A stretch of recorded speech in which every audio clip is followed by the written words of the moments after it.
The number one thing we have to do initially with any of our young people is build a trusting relationship with them, make them feel comfortable.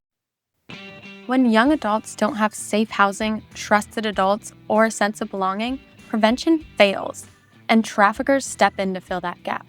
This episode explores how communities can close the gap, not with rescue mentalities, but with trauma-informed care, consistent relationships, and spaces where young people feel safe enough to stay. You'll hear why prevention often starts long before exploitation is visible, and how schools, nonprofits, and everyday adults can be a part of the solution.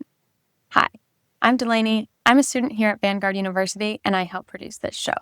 Today, Sandie talks with Chris Simonsen, CEO of Orangewood Foundation, about how supporting transitional age youth and building community-based responses can reduce vulnerability to trafficking. And now, here's their conversation.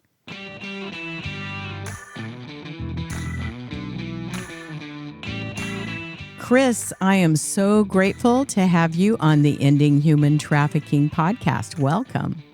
Happy to join you, Sandie. It's nice to be here.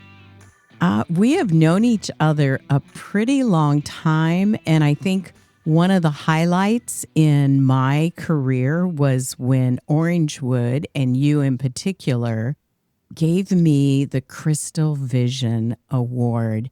And I just want to do a thankful shout out for what that meant. So many of us have worked in this space for a long time, and we often do not stop to reflect on our achievements. I have the feeling we need to find a way to give you that award. Well, who knows? Maybe that'll happen someday after I'm retired. Oh, okay. Well, we can't let that happen too soon. So let's, for some context, because we know each other well, but for our listeners here, what is the mission of Orangewood? Yeah, so Orangewood Foundation has been around actually 45 years this year. And it started out with just one project, which was to collaborate with the County of Orange to build an emergency shelter for foster youth. At the time, they had a facility, but it intermingled foster youth that were there on an emergency basis with probation youth. And so it was quite confusing for these young children that were removed from their homes on a temporary basis to be mixed in with these other children that had committed crimes. So the director at the time, Bill Steiner, went to the county and said, I'd like to create a separate facility to house these children that have been removed from their homes until we can find them a suitable placement. So the county had a piece of land, but they didn't have any funds to build a facility. So that's when General William Lyon, who founded our organization, got involved and rallied the community to raise $8 million. And 5 years later, they opened up the Orangewood Children's Home and turned that over to the county to operate and run. And they've been doing that ever since for the last 40 years. So then our board asked themselves, well, what more could we do? We've got all this momentum in the community and awareness around the challenges of foster care and child abuse that's going on in the county. So they decided to start creating other programs. And so we've been doing that over the last 40 years. We started with a scholarship program for former foster youth that want to pursue higher education. And that's a significant program because only about 60% of foster youth graduate high school and only about 20% attempt college and only about 6 to 8% finish college. So one of the barriers for them finishing college is financial. So we try to assist them so that some of the things that maybe parents would provide a young adult as they're going to college is something that we can provide them. And then we just continued to build on that. We created some transitional housing programs. We run the county's independent living program for teens in foster care. And when we moved to our new facility in 2003, we created a drop-in center for young adults that are struggling with homelessness or have any other needs. And that program has really grown and expanded to the point where we are serving over 1,200 young adults in our drop-in center this year. And about 10 or so years ago, we made a strategic decision to remove all the labeling of our young people. We had a lot of internal criteria of how young people could qualify for our programs, a lot of it around having been in foster care in Orange County. And that just really was not inclusive, and we were turning away young people that really needed help. So we did away with all of that criteria. And so today we just serve any teen or young adult in need. It doesn't matter if they're from Orange County or somewhere else in the state or even out of state. We've got a lot of resources to assist them, and we want to be there for them. So that was a pretty fundamental shift for us, but I think a really smart and good one. And that has caused us to grow as an organization. I've been with Orangewood 18 years now, 6 years as the chief financial officer, and now 12 years as the CEO. We had 40 employees when I started back in 2007, and now we have 250 employees. Wow. Between Orangewood Foundation and our charter school, Samueli Academy. So we've grown a lot, but more importantly, our impact has grown a lot. Our programming and our resources to help young people has expanded dramatically. And that includes creating some specific programming around young people that are survivors of human trafficking or at risk of being trapped into that world. And so we were seeing young people coming to our programs, many of them from foster care, that had been trafficked or were being trafficked because, as you know, Sandie, young people without a support structure around them are highly vulnerable to traffickers. So we tried to meet their needs in our Orangewood programming that we had at the time, but we quickly realized their trauma is so much more complex and their situations are more complicated that we really needed to have dedicated programming to properly support them. So we created our Lighthouse Transitional Housing Program for survivors of human trafficking, and that's been in place since 2016. And then more recently, about 6 years ago, we opened up a separate dedicated drop-in center called Project Choice. And that is specifically there to support young people ages 11 to 21 that are at risk of falling into the life of being trafficked or are currently being trafficked or survivors of trafficking, and surrounding them with support and services to help them avoid that life or get removed from that life or create their own life as they go forward. So I've been along for the ride from almost the beginning of any of the anti-trafficking work and prevention, early intervention. So many questions are popping into my mind. But the principles that I want listeners to take away from this starts with what you said about taking away the labels. And what we know recently right here in Orange County as a case study, our latest human trafficking task force report showed a full 50% of victims were minors. I don't like using the word minor. It dehumanizes and makes this a number game, but children. And how we make the artificial cutoff for when you're a child and when you're adult really changes when you expand the age range to include transitional age youth. And so I'm curious, with the understanding you've gained by removing labels, how do you see your interventions as redirecting? It's the whole issue we have in prevention is once they don't go down that path, we don't have a way of following up. We don't know how many preventions. We only know how many actual victims. So can you address that early intervention and your strategies for preventing victimization or even re-victimization? Sure, yeah. one of the things that is required under our contract for Project Choice is to do community education and outreach. And so we do a lot of work with schools, in particular their teachers and staff, to just get them more educated about what human trafficking is and what to look out for and signs that they might see in their students. We are hoping to do more direct education for students where appropriate at the right age levels, so that, with all the social media avenues that they have to interact with people, as you know, Sandie, it's much easier to have conversations with people that you don't know because they're behind a screen that can lead to disastrous results. So we also run the county's independent living program for teens in foster care. And so we hold workshops monthly on a variety of topics, but some of the topics that we focus on are directly related to prevention of human trafficking.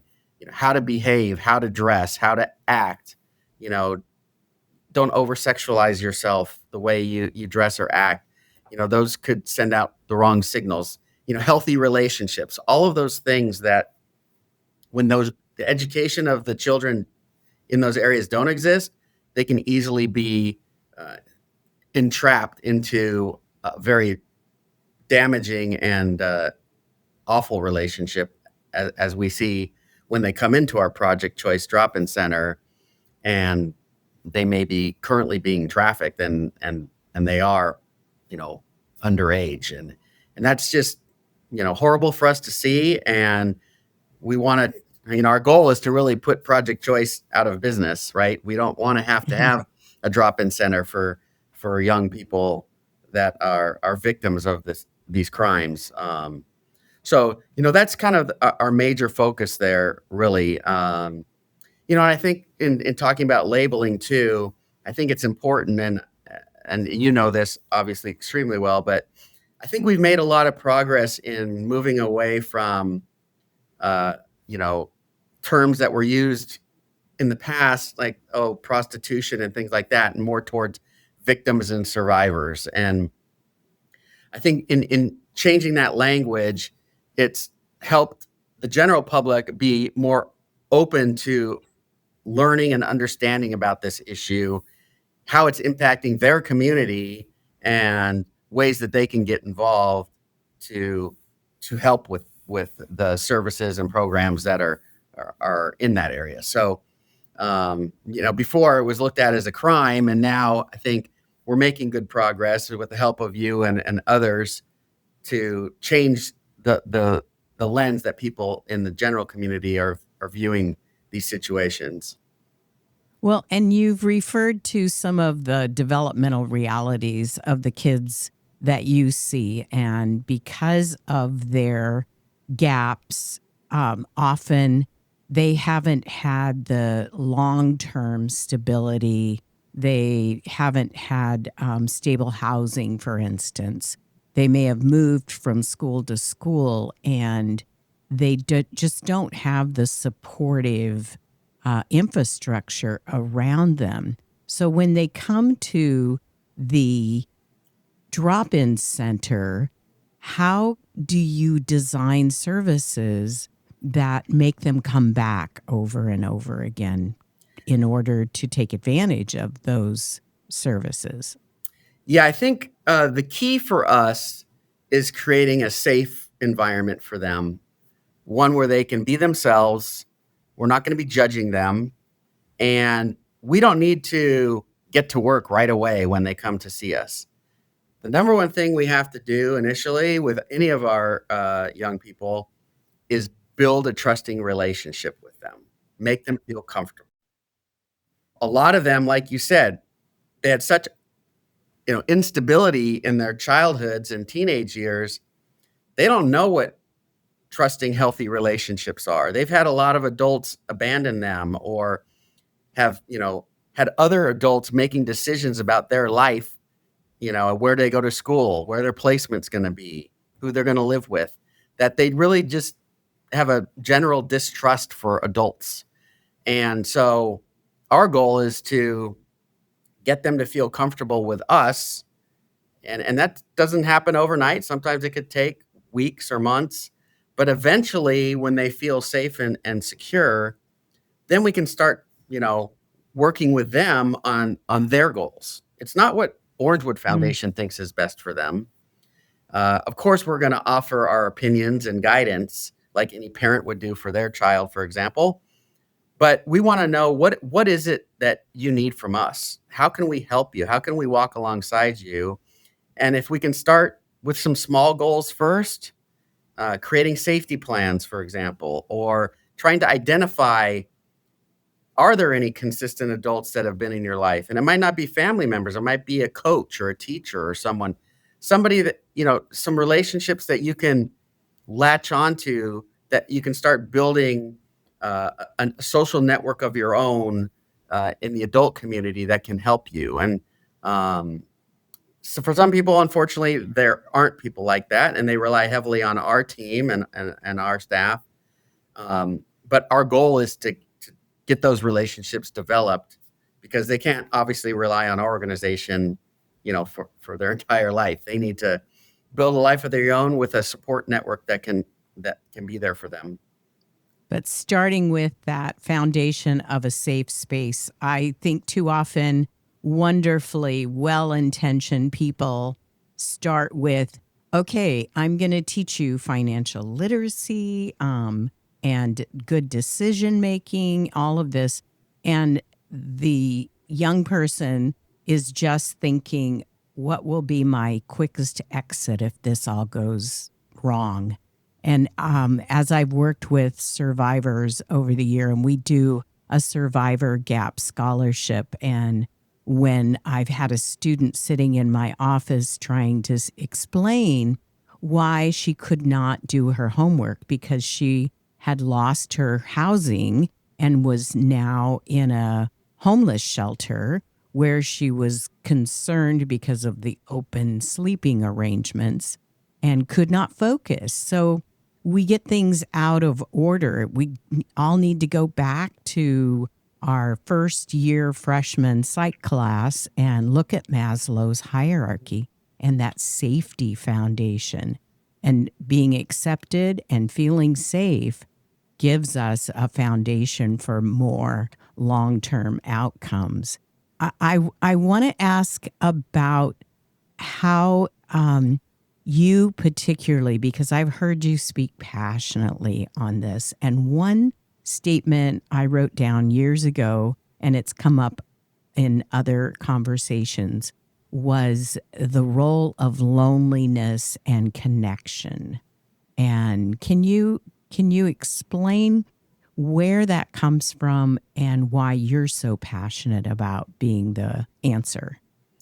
Well, I think personally, because I am such a outgoing, extroverted person and love meeting people and building relationships, it just really pains me when I see young people coming to our drop-in center, for example, that have nobody, that they have Mm. no meaningful relationships, and they just feel like they're fighting this battle by themselves. And everybody needs to have a community, and I think that's one of the things that Project Choice and our general drop-in center do, is it shows these young people that, hey, I'm not alone. There's other people that's facing the same struggles as I am. And there's a lot of peer support, not just in saying, hey, I've been here for a while. I've been working with Orangewood Foundation. They have the right approach. They have their hearts are in the right place. Like, just give it some time. That's important. But if they can also develop a community within their peers, just for support and getting through some of the struggles they may have, whether it's schooling or jobs, etc. That's just so important. And that's why our Lighthouse Transitional Housing Program has seen a lot of success, because we have a group of young people living under one roof, and they don't live in isolation. They build their own community, they do things together. And when you've been in situations that are unhealthy relationships, whether that's growing up in foster care or being trafficked, to actually then be put into a situation where you can build healthy relationships, it's a little foreign to them at first, but then they see the value in having friends, having peers, having a support group that they can relate to, they can talk to, that have walked in their shoes. And so that's a big part of what we do. Once we get them comfortable, like I said, we want to try to help them build that network, and we can be part of that, but we can't be the exclusive members of that community for them. And it's just so important to have people that you can trust and talk to. And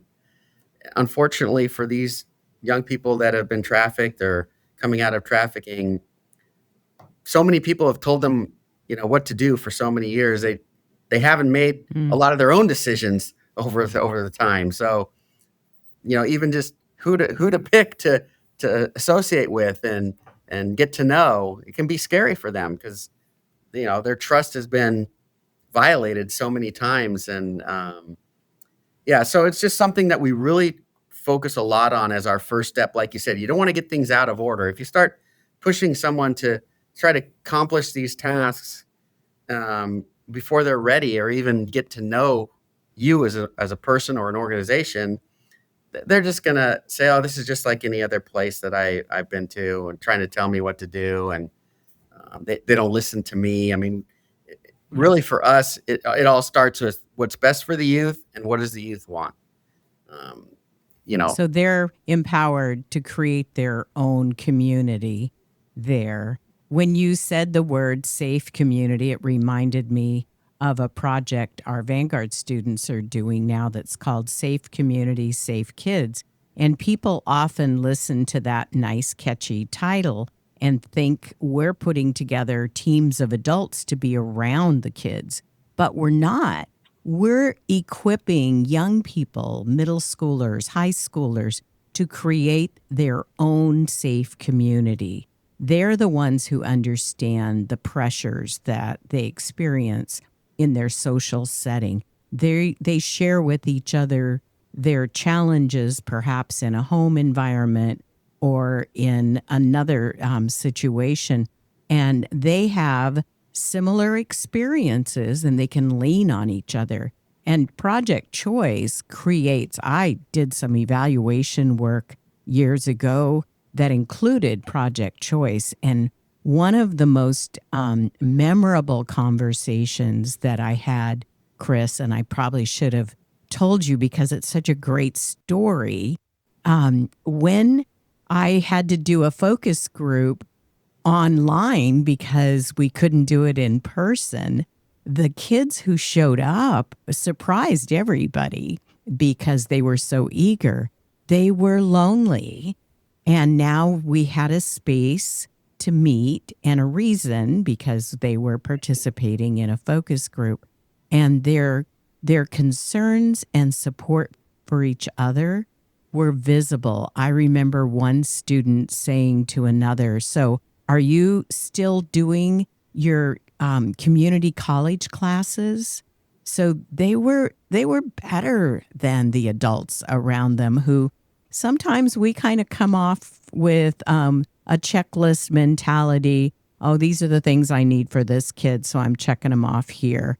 And that isn't the same kind of feeling that you get when you're part of a community like the kids really were in that Project Choice group. Yeah, we really emphasize a lot of group discussion, and I don't want to call it group therapy, but just workshops and getting the young people together instead of working with them individually all the time. There's a lot of power in being in the same room with your peers and hearing everyone else share. And not only are they getting to hear from them, but they're demonstrating, hey, I'm willing to share because this is a safe place. So if you don't feel embarrassed or don't feel like you can't share if you're having a struggle that you want to talk about. And, Project Choice has, every month we've got drumming circles or art therapy or equine therapy or just going out hiking. things that they can I've do. been there when they're all in the kitchen cooking for each Right. other. Yeah. Yeah, it's so like I feel like I belong. So here's the thing. The people out there listening to this may not have the kind of resources that Orangewood has because you've spent 45 years building this very comprehensive approach. So, what are the 2 or 3 things that must happen for a group that wants to be available and do good work that is also best practice oriented, that is going to support the youth who are the most at risk? Yeah, I think what you just said there is the key. There's a lot of people out there that want to rescue survivors, and they don't take a trauma informed approach to the work that they're doing, and that can cause more harm than good. And so, if you're really truly interested in having an impact in this area, I would suggest finding an organization that is doing work already and seeing how you can support them. Frankly, we have too many nonprofits in this country, and a lot of Mm-hmm. them are very small and inefficient, and that people have good hearts and they mean well.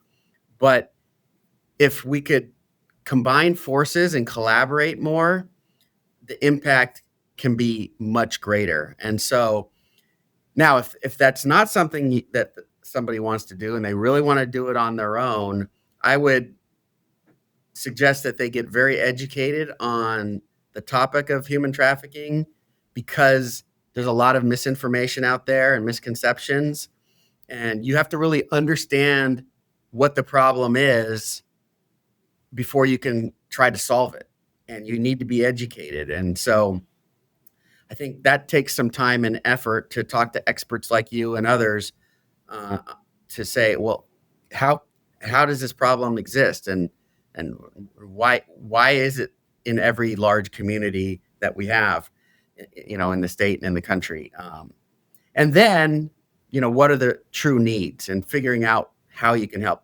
Unfortunately, a lot of people want to interact with the survivors, and they want that interpersonal connection, and they want to build a relationship. They want to mentor them. Well, that's not usually what they need, and maybe writing a check or cooking meals in the kitchen isn't as glamorous as a way of giving back that maybe your perception is, but it's so important. It's so critical, and it adds a lot of value to our organization, when people want to get involved in that way.